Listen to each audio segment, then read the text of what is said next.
మాది Bengaluru. 22 years marriage అయినప్పటి నుంచి అక్కడే ఉండేవాళ్ళము. నాకు దుర్గమ్మ అంటే చాలా ఇష్టం. ఎందుకో తెలీదు, కళ్ళ కనపడుతూ ఉంటుంది అప్పుడప్పుడు. ఆ మొహం ఇలా ముందుకు వచ్చి వెనక్కి వెళ్ళినట్టు ఉంటుంది. నేనేం చేశానంటే అక్కడి నుంచి ఇక్కడికి 13 అవర్స్ జర్నీ చేసి వచ్చి చూసి వెళ్ళేదాన్ని. ఆ మనసులో అనుకున్నాను, ఎందుకో కానీ కోపం వచ్చి ఒక్కోసారి ఇంత దూరంలో ఉన్నావే నేను చూడాలంటే నేను ఎలా అమ్మా అనుకున్నాను. మా పిల్లలు SRM కాలేజ్ ఆన్లైన్ ఎగ్జామ్ రాసి ఇక్కడికే ఎడ్యుకేషన్ మీద వచ్చి మేము ఇక్కడే షిఫ్ట్ అయిపోయాం. 1 మంత్ నుంచి ఇక్కడే ఉన్నాం.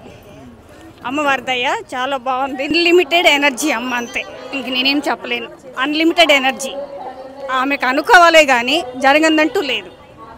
నిజంగా సీరియస్గా నాకు అనిపించింది, నా లైఫ్లో నిజంగా నాకు జరిగింది. నాకు ఏ కష్టం వచ్చినా ఇప్పుడు 1 ఇయర్ నుంచి అమ్మవారే నన్ను నడిపిస్తున్నారు. నిజంగా ఏ ప్రాబ్లం వచ్చినా నాకు దానికి సాల్వ్ అనేది తెలీదు. ఆమె మీద భారం వేస్తాను. ఇప్పుడు కూడా అనుకున్నాను, ఆమె ఎలా నడిపిస్తుందో నాకు తెలీదు, అలా నడిపిస్తుంది.